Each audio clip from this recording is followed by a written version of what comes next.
Hello and happy Friday, all you bookworms and flyleafs out there. Thank you so much for joining us this week on our episode of Author Reads here on Fae Productions. Welcome, everybody. So we're going to get our first things first out of the way, which is since we have a steampunk author with us today, we're going to steam the bell. Yes. Like, subscribe, and steam the bell. We do something new to our bell every show because I got bored with saying ring the bell every show. So I just decided I was going to do something new to it. Today we're going to steam the bell.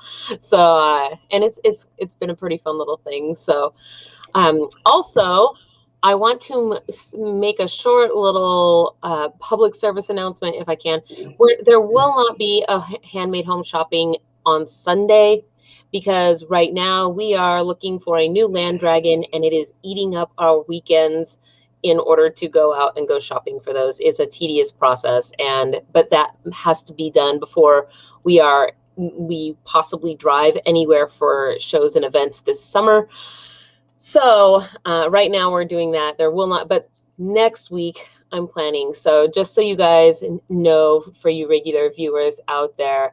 And then also a shout out to today's show sponsor, which is That Witch Life podcast, that Witchy Witch Life podcast. If you are looking for a new listen about witchcraft, magic, and spooky pop culture, please make sure to check out That Witch Life podcast. So That Witch Life is hosted by three lifelong best friends and practicing witches exploring living as a witch in today's world. Which witch is which, since there's three of them? Each episode features an interview with an expert from the witchcraft world, and some of their recent guests have included Stormy Daniels, Helena Garcia of the Great British Baking Show, and Gabriella Hertic. They are available wherever you can get podcasts. Their information is going down there in the ticker. It is also in the low bar, so you can find their information before, during, and after the show. That is also the same story for today's author, Tyler Tork. His information is also down there, and welcome to the show, Tyler. Thank you.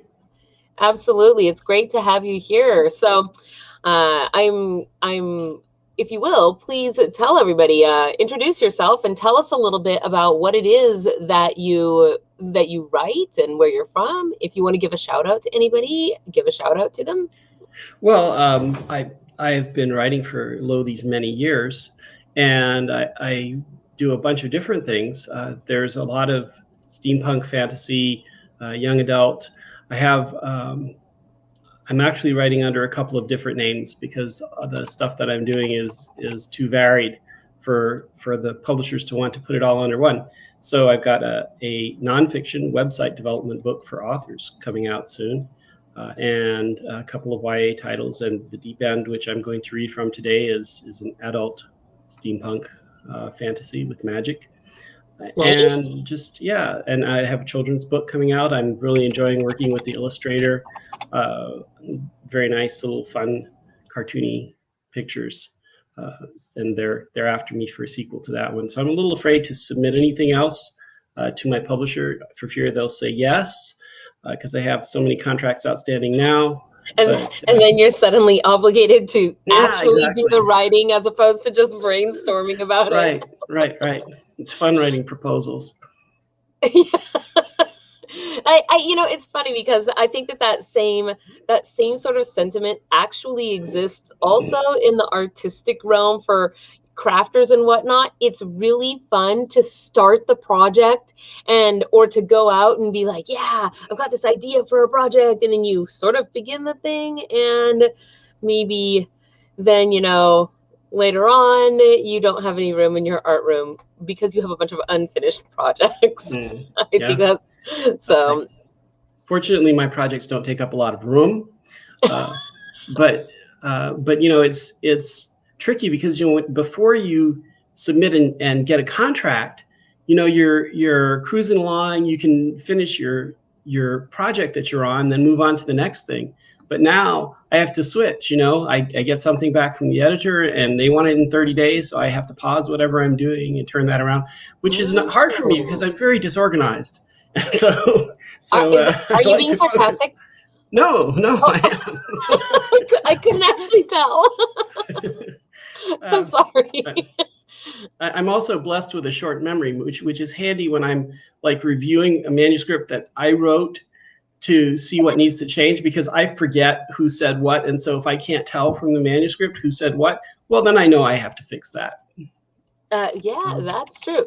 And, the funny thing about that, too, is that it also will have an effect on your ability. Like if you go back and reread your work, you get that sort of blindness to your own possible spelling errors or grammatical errors because you're so familiar with reading it.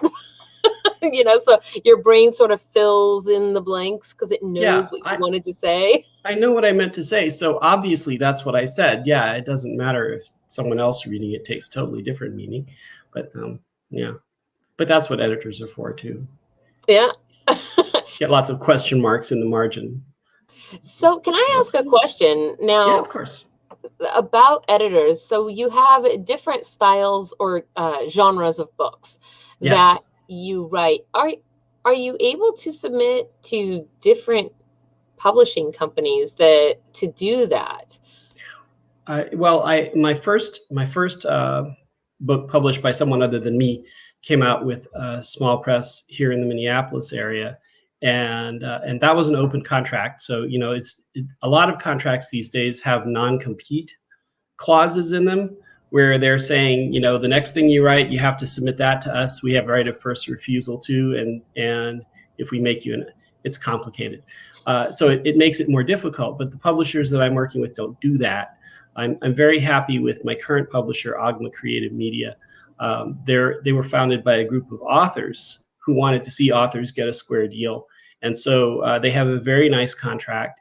There's no advances, but it's a generous split for the author, and it's a limited time. The rights revert after 3 years.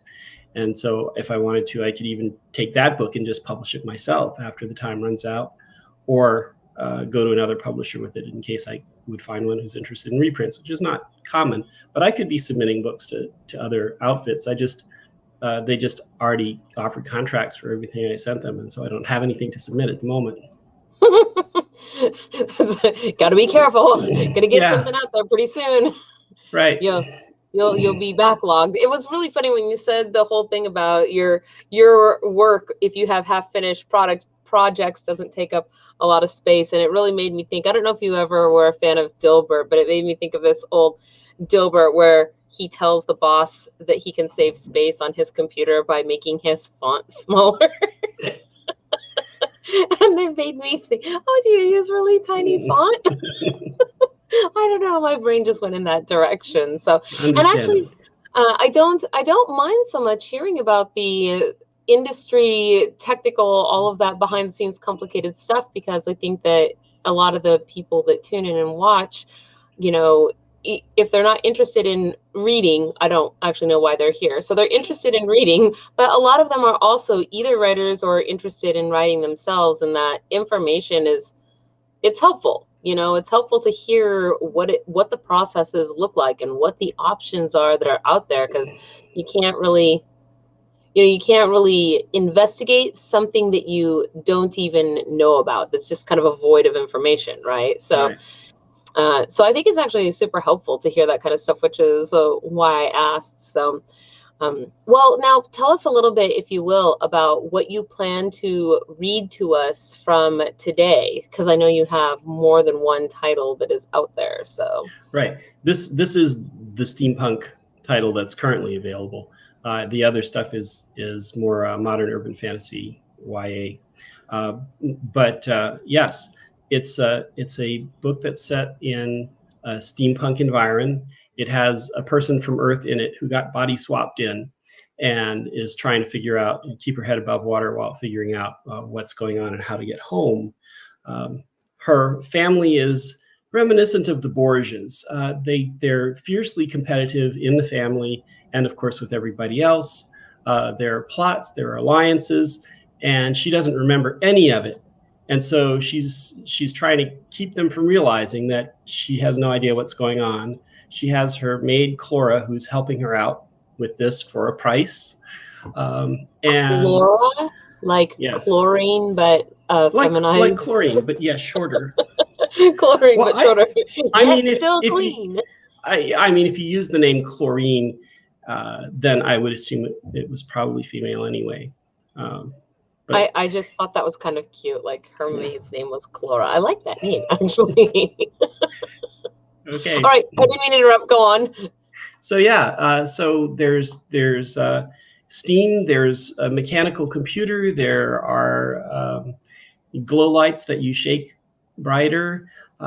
They basically worship the Greek pantheon because the Greek pantheon brought them to this world in the first place, sometime in the distant past, and that doesn't enter into the story very much, but they believe the gods are real, and they even have sciences about it. You know, there's a science of theomancy, and so it's all, you know, I had a lot of fun making up the details of the environment. It's somewhat, you know, generic steampunk in terms of it's got this sort of Eurocentric sense, but I tried to mix it up a little bit. And just have lots of plots and poisonings and a murderer too, you know, and A murderer too, you know. rebels. Yep, Yeah, yeah. So I'm curious. Now, one of the things that I think is a huge draw that makes steampunk so popular is because it's this sort of alternate timeline genre, right? Where if the world had gone down the path of being a coal, you know, rather than kind of going through our industrial phase as a globe and getting away from coal power and whatnot, right? What would that look like? And then we enter the, you know, genre of steampunk. I'm curious. So a lot of things, you know, people's writing, people's cosplay has this basis in real history. Oh, excuse me, my eye itches right here. In, you know, kind of Victorian era, and Froze up. day with regards to, you know, actually seeing popularity and production. I'm curious, did computers exist ever in the capacity that they are described in your book? Or like, what do you know anything about? Because didn't, like, the very first computers, they were these huge things. Mechanical devices. Yeah. I mean, you know, the clockwork was used. There were the earliest general purpose computers that were designed to work with gears and levers and things. I don't think that any practical ones were ever built because it's hard to do that. You'd need a whole lot of parts, and they wear out, you know, and they get jammed, and then the thing doesn't work at all. And so I kind of skated over that and made it practical by adding magical registers to the mix. So there's all this machinery to support the magical register that does the bulk of the work. And all the machinery is like retrieving information and getting the punch cards and pulling them out of the drawer and feeding them in so that you have some information to process. But you know, the huge computer in this story this is just like one scene. Okay, this is just a sideline. The huge computer in this story is managing a shipping company, and so they've got all the drawers with the information about their shipments and their customers and stuff like that. And my characters are going in trying to figure out about a secret shipment, and so they're looking for like an airship shaped hole in the data, and this is a challenge. An airship shaped hole. Right. I wanted to be careful saying that really fast. Yeah, and so, you know, I had great fun describing all the clanking of the machinery and the gonzo attitude of the person who's going in there trying to find the data. And now this book that you're going to be reading to us from today, you said that it is adult steampunk. So does that mean that you get actually more in depth with the technicalities of it, or what does that mean for you? For me, it means it's written at a level of language and themes that you wouldn't find in YA. That basically, I mean, I'm hoping that readers of various ages will enjoy it.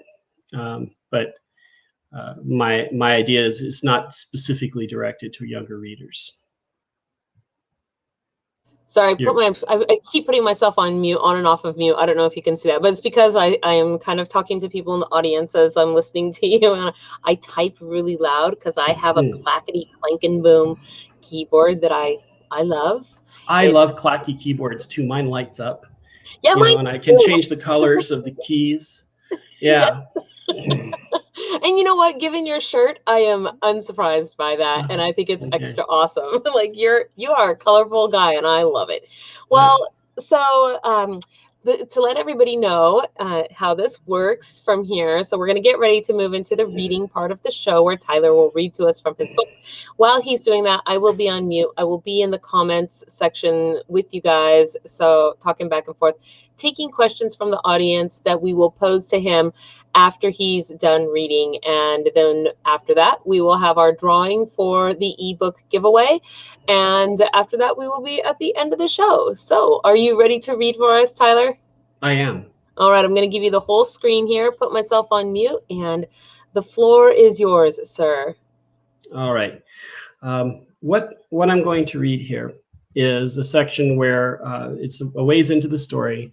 Marley is sneaking out of the house to meet with her minion, who does not know that she's not from around there, but is carrying out plots on her behalf, and so she's having to get together with him to try and figure out what. She's with Clora. Marley expected the streets to be deserted, but there was traffic across the bridge, mostly horse carts and boxy wagons pulled by turtle-shaped engines with the driver riding on top. The factories apparently worked all hours, pouring out smoke, and once across the river, the few streetlights were shrouded and dim. People were outlines, trudging from place to place, the occasional running footsteps of couriers dodging around them. There was a distant police whistle and faint shouts. They paused as a wagon load of coal turned ahead of them into an archway in a large stone building. The pavement vibrated beneath Marley's feet from the deep roar of whatever machinery was inside. Once away from the river, the factories turned to apartment houses and occasional business. A school, stables, a large brick mansion behind a spike-topped fence. Traffic thinned out. After a couple more dark streets, they came to a well-lit block that seemed to have a party going on in every building. Are these bars? Marley asked. And other things? Why no signs? Clora shrugged. Everybody knows where they are. They're doing a good business. Well, it's wine day. As they passed one doorway, it flew open, spilling out laughter and music, well, singing anyway, and a man who staggered into Clora and bounced, fetching up against Marley. Marley, heart racing, grabbed the man's loose shirt front and pushed him against the wall. Her other hand, she was surprised to find, holding a dagger against his chest. Suddenly wide-eyed and sober, the man backed up flat against the wall. Don't want no trouble. Clora grabbed Marley's wrist. People are looking, she whispered. Put that away and don't kill no one. Marley glared at the clumsy idiot trying to merge with the wall. No, it would delay us.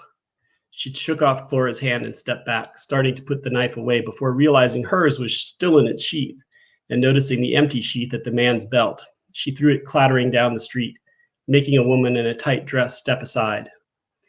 Marley walked backward for their first few steps away, keeping her hand on her own knife. Hey, she whispered, that woman's wearing lipstick. You said there was no such thing.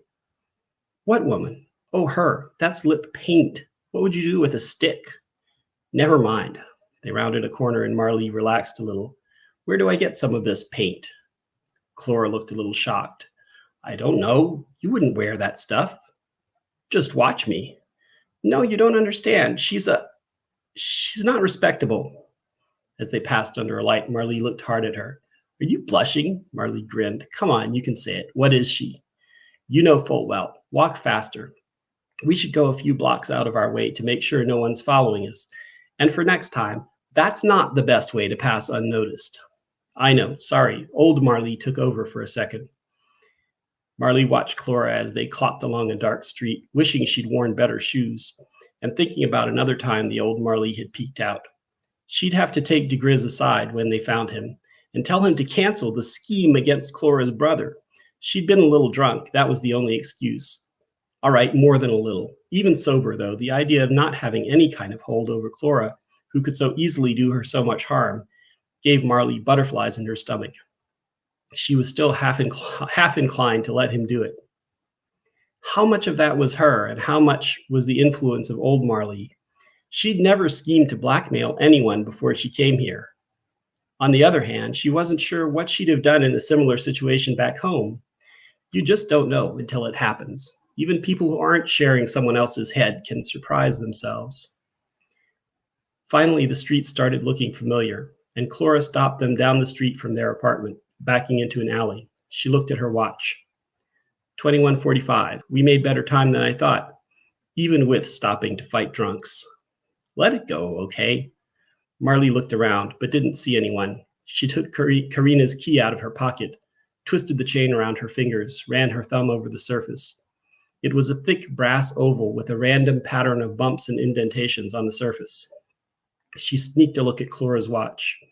21:46, a whole minute. Hopefully, DeGriz would be early. They were too exposed out here. She imagined snipers lurking on the rooftops or someone coming up the alley behind them. I want to wait inside the apartment. We can watch for him through the peephole. I don't know, Clora said. I don't see anyone around, but there might be someone watching for you to come here. And the doorway's deep. What if they're hiding in there? Maybe this wasn't such a good place to meet.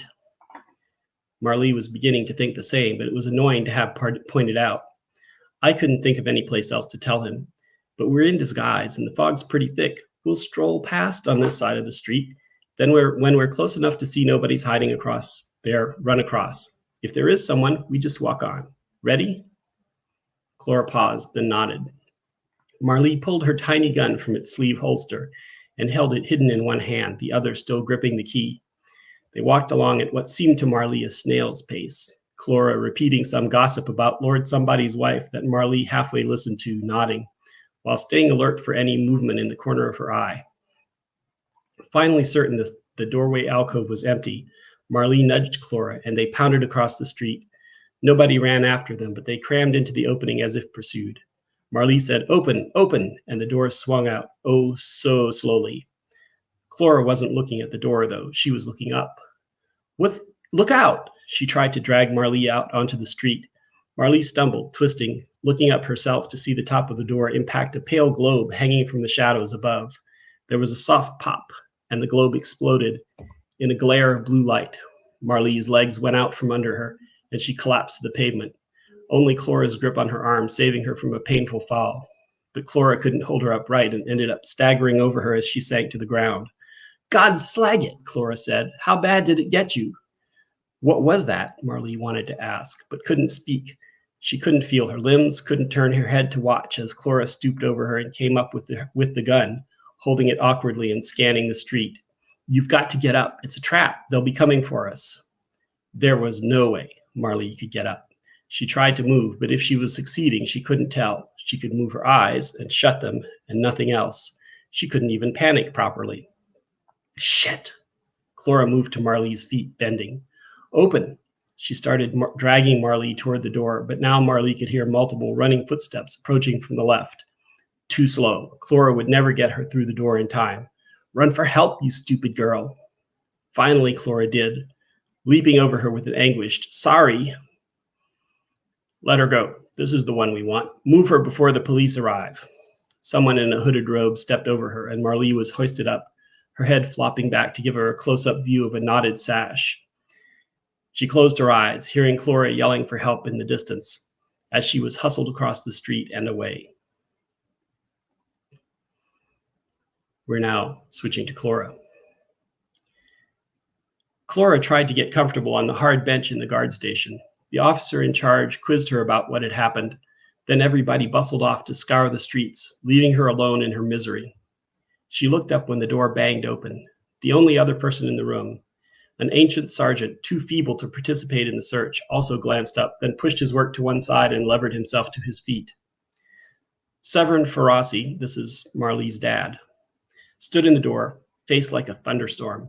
He looked around at the empty desks, found Clora. He crossed the room in 4 long strides and took her arm, pulling her to her feet, 2 house guards following him in to take positions beside the door. "What happened? Where is she?" You're hurting me. I don't know. She jerked her arm from his grasp. I had to run. Tam came up behind her husband and laid her hand on his shoulder. Dear, you're scaring her. Let me talk with her. Severin stood there a moment longer, nostrils flaring. Then he stepped back and gestured Tam forward, turning away. We're worried, Clora. Tam sat, patting the bench beside her. Please tell us everything. Clora went through it all again. Severin paced, several times looking as if he would speak. Tam gave him warning glances, and he said nothing until Clora wound up with, and then I ran away and yelled for the guards. You did well, Tam patted her knee, or you'd have been captured too, and we wouldn't have even this much. Don't you think she did well, dear? Not really. Doing well would have been to keep her from sneaking out at night in the first place. Tam raised an eyebrow. I'm trying to recall any occasion where anyone was able to keep Marlee from doing what she pleased. The way to do it is to alert her guards so they can go with her. Clora had been thinking that too, in a fine swelter of guilt and misery, so she couldn't reply. But Tam's hand rested on her wrist.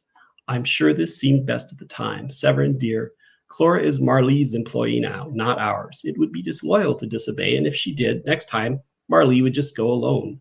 At least this way, she had someone with her. All very well, if there is a next time. Tam stood, brushing off her bottom. If they just wanted to kill her, they could have done that there. They needn't have risked dragging her off. We have time to find her. The desk sergeant, who'd been standing by, spoke up. We've sent a boy to fetch our on-call wizard, sir. Did you bring a sample as requested? Severin slapped his tunic to find the right pocket and pulled out a tortoiseshell comb. Will this do? It has hairs in it. Blood is best, but hair will do. Put it on this paper, please, sir. The fewer people touch it, the better, is what magic folk always tell us. Thank you. The old man set the paper on his desk. And now, if you gentles will come with me, we have a comfortable sitting room through here. Clora felt a flash of anger that she'd been just left on the hard bench instead of being shown to the sitting room herself. But when Tam gestured her to join them, Clora shook her head. She didn't think being in the same room with Severin would be wise at the moment. She did, however, help herself to a softer chair from behind a desk. The sergeant resumed his work without comment. The house guards just stood against the wall. Clora moved the chair to the window and leaned her elbows on the sill. A storm had blown in from the bay, rain now falling in slanting sheets. A man and boy hurried past outside, the man hugging a black leather bag to his chest, hunched against the weather beneath a shiny cape. A moment later, the door burst open and the pair entered, shedding droplets on the stone floor. The boy pushed the door shut while the man shook water from his hair and hung up his cloak. The cloak, Clora could now see, was edged with a narrow band of symbols. She sat up, interested. This must be the wizard. He looked around the room, keen, dark-eyed. He was orange-skinned, black-haired with a touch of gray, probably from the Fezzik archipelago, origin of many evil wizards in the stories Clora read. He spoke to the sergeant. Has the missing one been found? His accent confirmed Clora's guess about his homeland. They're still out looking. This is her friend? Her hired companion. He turned to Clora. I am Keku. You shall assist me. This will make the magic stronger. He walked to the nearest desk and cleared half the surface by pushing everything over to one side. A few papers fell to the floor. Where is the sample? The sergeant pointed and Keku picked the paper up by its edges. I'll fetch the father, sir. I wouldn't, Clora said. He'll just bother you and hurry you while you work. Abide here, Keku told the sergeant. He set the comb on the cleared desk, put his bag on a chair and opened it. You, girl, stand here. Take this. A hemispherical glass bowl threaded on its rim. Clora held it up with fingertips of both hands while Keku tweezed hairs off the comb and put them in. The boy handed him vials from the bag and Keku put in little dry bits into the bowl, wiping the tweezers with a silk cloth in between. As he worked, he referred to a thin book bound in worn leather. I've never seen a spell done, Clora said. Do not breathe upon these things. Keku poured a heavy green oil over the other ingredients. He snapped his fingers over the bowl, and a flame sprang up from the oil. Smoke poured from the concoction, and a sharp herb smell filled the room. Be still now, the wizard warned. He waited a few seconds, then clapped another bowl on top, screwing them together. The flame went out, gray smoke coiling within the globe. Keku took out a little paint pot, dipped a fine-tipped brush, and copied a row of symbols from his book onto the globe, drawing along the seam between the hemispheres. Clora still held the globe, so he crowded behind her, reaching over his shoulder for the last 2 marks. As he finished the last symbol, the smoke in the globe drifted to one side. There, it works. The girl lives and is that way. The sergeant stood. Now may I fetch the father, sir? Go. Keku took the globe from Clora, avoiding touching the paint, and blew on it. He noticed Clora still watching. This is not part of the spell, the blowing. The paint must dry before we take it into the rain. We really must hurry. We do. Severin stood in the archway. We'll use my carriage. Severin held the carriage door open himself as the wizard ran out from the guard station, shielding the globe with his cloak, Tam following. Clora didn't try to crowd in with them, but climbed up to sit beside the driver, shielding her face against the wind-driven rain. The carriage rocked as the guards took station on the sides. Go, Severin shouted through a window under the driver's seat. Turn right up there. The carriage was a new model and trundled along at a good clip, not as fast as a horse at full gallop, but without the need to rest. But the turn Severin called out took them back across their own path twice. What was going on in there? Finally, Severin called a stop, and Clora bent to look through the window. Keku, looking angry, held the globe in one hand while he flipped through his book. There were now 3 or 4 little smoke clouds floating, merging and separating. There is a blockage. A wizard helps them. Unblock it then, Severin said. I would need something else of hers, an article of clothing, perhaps. Hair is all they told us to bring, Tam said. I've got something. Clora took the little pistol out from under her sash and leaned over again to thrust it through the window opening. Keku took it gingerly in a fold of his cloak. She has much contact with this? Carries it everywhere. It may do. The wizard passed the cloak-wrapped gun to Tam and reached for his bag. Here now, Severin glared out at her. You had her gun? I told you that. She dropped it when it fell, and I didn't want to leave it on the ground. Why didn't you shoot them? It hadn't even occurred to her at the time, but she wasn't about to admit that. And truth was, even if she hadn't been too busy running away, she'd never used a gun and had no idea if she could hit someone. I might have shot 2 of them, but the other 4 or 5 wouldn't have let me go in that case.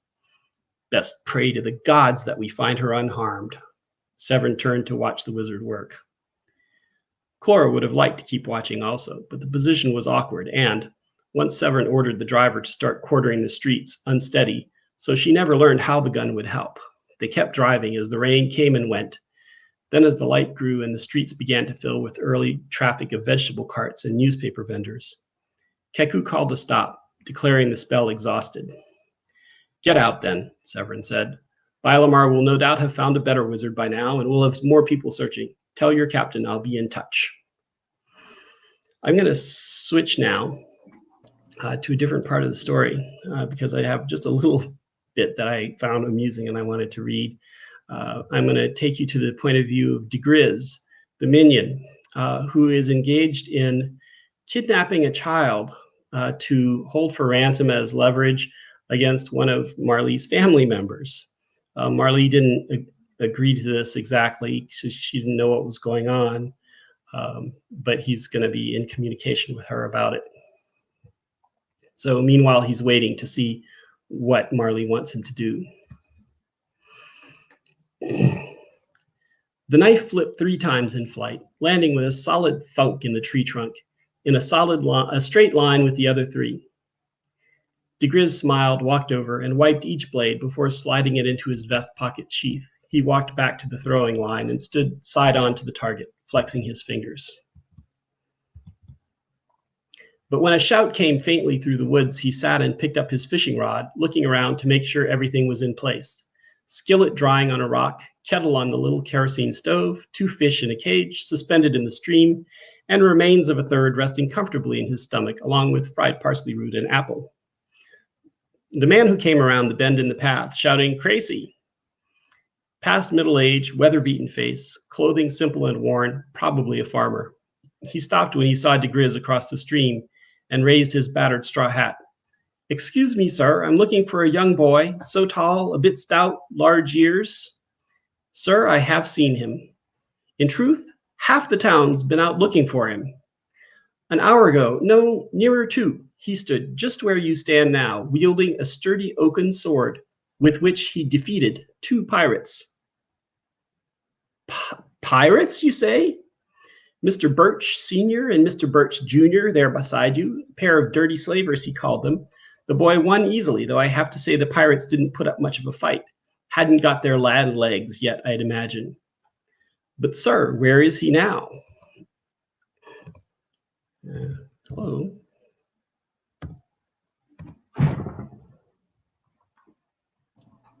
Hello? Hello, yeah, I'm sorry. There, okay, now. My page forward wasn't working so well. I'm sorry I didn't know he was missing, or I'd have escorted him home. I feared his battle was like to scare the fish and asked him to vanquish elsewhere. He said something about tracking the vermin to their lair and scuttling their ship, and cut off through the woods in that direction. De Gris pointed away from the old mill where they were keeping the child. The man took off his hat, revealing thinning white hair. He looked away through the trees. Yonder is the old rock quarry. Is it? I'm not familiar with the area. Is there a lake in the quarry? There is, sir. I imagine he's just gone for a swim then, to sneak up on the pirate ship unawares. The man jammed his hat back on. This comes of teaching children to read. Our Lord is a good man, he, many ways, but this school he's gone to is bound to make boys flighty. I say, what was that? De Gris tried to look puzzled. Sorry? There was just a noise, as like it was a bell. De Gris had heard it too. Of course, it would finally ring the minute anyone else turned up. He cupped his hand to his ear. I don't hear it. Not now. I do, however, hear my water boiling. Diggers reach for the kettle. The call of the crested river sparrow is bell-like. This won't no bird, sir. Do you suppose that boy will be all right at the quarry? He knows how to swim, I trust. The farmer looked alarmed. I do not know, sir. Excuse me. He took off briskly through the wood. De Gris waited until he was sure the man was gone, then tore through the trees to bend over the portable clacker station. He tore off the curl of punched paper tape the machine extruded, laying it across the top of the machine. Referring to a chart embossed on a brass plate on the cover, he wrote the decoded letters on the bottom edge of the tape. I'm going to stop there. Well, okay. Okay. So stop? Yes, I'm done. Okay. That was a reasonable amount of time, right? Yes, it was. Actually, okay. It was pretty perfect. 2 minutes and, or 2 minutes and 43 seconds is what I was going to say, but what I actually mean is that it's 2:43 in the afternoon. Ah. I don't know why my brain wanted to make that sound like minutes. So we do have some questions from the audience. If you are ready to take them. I am ready. I'm braced. Let me scroll back here and I like to try to take them in order. Otherwise I get all discombobulated. So let's see.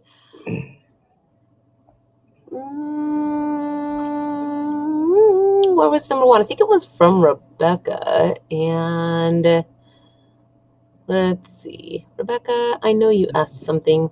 Where is Rebecca in the next room or Rebecca somewhere else? What do you mean Rebecca in the next room? There's a Rebecca in this house, so. Oh, I didn't know. It's Rebecca in our YouTube chat, actually. Let's see. She had a question early on, and I said I would get it into the comments. Of course, now I'm like, where is it? Okay, so I will go back and find that 1 second, and we'll take this one first. It seems this story has many complicated intrigue machinations from many different characters. Given your statement earlier about a poor memory, how do you keep track of it all? Well, that's an interesting question. What happens is with a given story, it bugs me. It sticks with me until I write it down, and then I can forget it and move on to the next thing.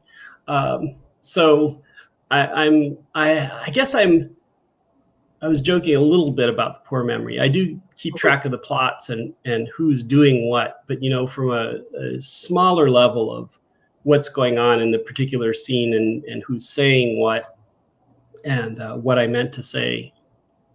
There I have the blessed oblivion of being a fresh reader after just a couple months.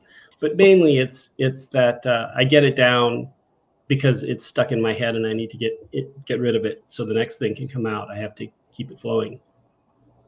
So also, I keep a lot of notes.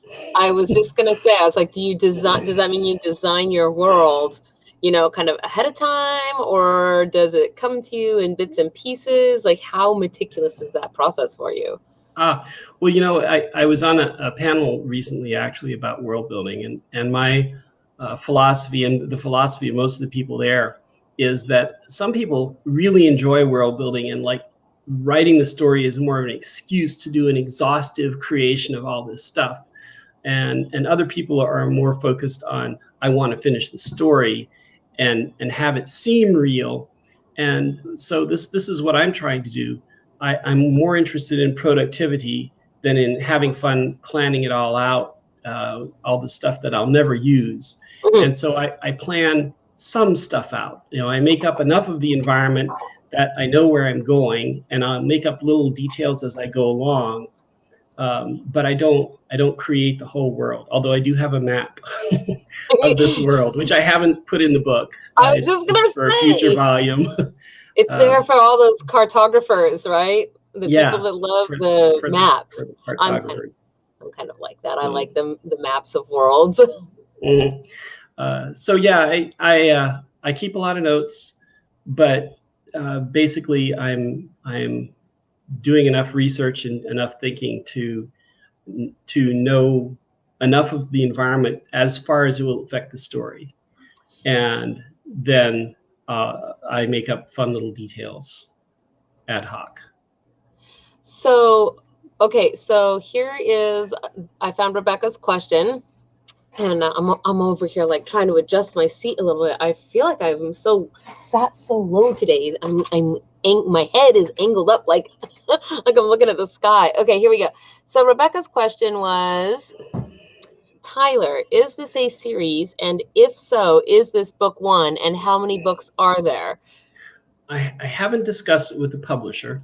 There's I pretty much neatly tie up the story. I'm interested in writing more in this world. I'm not sure if I'm going to do more with these characters. There is a side character in this story, Mrs. Wellybaum, who's another wizard who helps out later on. She's a sort of a jovial old lady who just does a little magic on the side. And what I'm thinking is, like, maybe 15 to 20 years after the events of this story, her kids are grown, she's kind of at loose ends. She wants something to do. And so she becomes a spy, because at that point, the rebellion will have taken over. And so it's kind of like the French Revolution. My research for this is the French Revolution. And so Mrs. Wellybaum, whose son is, now that one of the people in charge. Name. and so she, she's an innocent looking old lady, and she can wander around and do things. So that was my idea for a continuation. But I also have some thoughts about things that could happen at other times. I attempted a epistolary novel with this in collaboration with someone else, where I sent a letter. This is what an epistolary novel is. I sent a letter, and they wrote back in the voice of someone else, and then I wrote a reply. And we haven't gotten anywhere with that yet, but we're building it in that world. Yeah, that would be fun. Isn't that's sort of like what C.S. Lewis Screwtape Letters is like, right? Where it's letters back and forth, or at least one-way letters to a nephew from an uncle. Yeah, I believe so. I haven't read that one, but I know of it. Sorcery in Cecilia was my inspiring book for that exercise. That's by Patricia Reedy, and I'm sorry, I forget who else. But that's a fun book set in somewhat of a similar Victorian era, with basically European history with wizards. And that has the form of one of the participants was sending letters to the other, and the other was sending letters back as sisters who were writing to each other. Yeah, sounds cool. It's a very fun book. So we have here, let's see, from Michael K. Was that a hint of magical encryption at the end of the last part?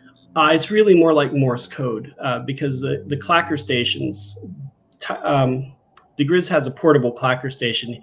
In a part that I didn't read to you, he went up, he climbed the pole, and he hooked it to the wires so that he could intercept the communications, and he established his little box as a station so that he could send a telegram to Marley, and Marley could send a telegram back. And so he was waiting for the answer while he was sitting there fishing to know what he was supposed to do with his child he kidnapped. So I've got this kid. yeah. Yeah, just hanging around here. Not sure what to do with it. Yeah, Marley doesn't really know what to do with the kid. So this is an interesting situation that develops then. Now, I'm going to say here, we do have a couple more questions, but before we get to our last couple questions, I want to say to the audience, guys, now is the time to put your names into the comment section if you want to get your entry to win the ebook at the end of the show when I spin the wheel. So put your names into the comments now. Also, if you are a member on our Patreon or on our YouTube, you can become a YouTube member literally right now by hitting the join button. But also, if you're on the Patreon, you will get an extra entry, one for each of those, for a maximum of 3 entries per person. You don't have to be present to win. So now is the time. Put your names in, and you will see me spin the wheel here in a few minutes. Here's another question that we have. Let's see, from Rebecca. How many POVs are in your novel, points of view? And she likes them. Yeah, I wanted to do kind of an ensemble piece here with a small group. So we've got Marley, Clora, and DeGriz who have points of view here. And there's also Marley's girlfriend Cholula, who enters in as a point of view character only at the very end during the epilogue. So 4 in all, but 3 for most of the book. And I had started out alternating among them, and then I decided that that didn't necessarily serve the needs of the story and was too artificial. But I switch, when it makes sense to switch. They each have their own story here. So I'm trying not to type and clack on you here, just responding in the comments. So I wanted to just share some positive feedback with you. This was a question that, because I like to write down questions too, just in case, but this is a question that I kind of wrote down, and has said he loves the names for your characters, and that names are always the hardest for him. And I actually have had that thought too as well while you were reading, that I really thought your names were quite good. And I'm curious, how do you come up with names? Well, it kind of depends on the setting. If I'm writing in the real world, I use Scrivener actually a lot of the time for my writing, and it has a built-in name generator tool where you tell it what nationality, what gender, and a couple of other details, and it'll generate a list for you. And that's kind of handy. But in this case, what I wanted was names that sounded kind of Southern European, but were modified because it had been a very long time since the divergence in those populations. And so we have a Marley, Clora, Petro, and just I don't know. It's been so long since I came up with those particular names, but yeah, I try to come up with something that sort of fits the sounds of the language I'm envisioning them speaking, and you have to make them different enough is a key thing, because if the names are too similar, even though in real life, a lot of times people will have similar names, but if you're reading a book, people will get them confused. And sometimes I'll change them as I go along, because I'm 2/3 of the way through. I think I don't want to call this person Decreza anymore. I like DeGriz better. And so global search and replace. Yeah, I think that. What is global search and replace? Oh, you mean for the actual in the manuscript? Yeah. You just go in, and I can, because chapter 15. If I want to change a name, I can go back to chapter 1 and change it. Yes, I am familiar with that. I'm pretty sure it's Alt-K on your keyboard is the hotkey for it. So it's funny because one of the things that I do So I like to write, but I only have a children's book. I don't have anything novel like that's out there. It's more of a thing that I end up doing kind of in my own pastime for my own amusement. But I always have the hardest time naming places. And so one of my tricks is that I look at the names of neighborhoods when you're driving around. Because when you're just driving, you see like they have the brick sign out front that says, "Welcome to Cedarbrook," or whatever. And so I always think those neighborhood names are really good names for like little villages and towns. That's one of my cheat methods for coming up I with like names. that. I might steal that. It's like somebody else already did the cool work for me. Okay, so last question, you guys, and then I will spin the wheel. Let's see. It was from New. Oh, and also I wanted to show you this one too. I don't know how to say that name. Pikesy. Just said thank you for the reading and that they enjoyed it. And Newt, here we go. I saw this one. Do you use people in your real life as a source of inspiration for your characters? And if you do those people know what they have inspired? Well, I certainly couldn't admit it if I did, but no, I mean, I try to observe how people are generally, and I make things up from there. I obviously anything that I do that's realistic is based on things that I've observed, but I don't take a specific person and say, yeah, I'm going to translate you into fiction so that I can destroy you. Oh, but come on, it is kind of funny, you have to admit. It's a good way to deal with people that maybe. I suppose I'm fairly easygoing, though. I don't hold grudges, so that's fair. All right, so this is the part of the show basically where I am getting everybody's names put onto the list. And so let me pull up the wheel so you guys can see. And also, actually, let me take this question down. And the Wheel of Win. I've been looking forward to this. All right. Well, now you get to see it. And I saw Rebecca, you put your name out there, and Newt, you had your name out there. Are there any extra entries from our YouTube/Facebook people? Do I see any other names that are out there? Let's see. Gonna scroll back. Okay. So this is everybody that is our Patreon and YouTube members, plus those who have put their names into the Patreon this afternoon. So now we will submit the wheel and do our drawing. Wink.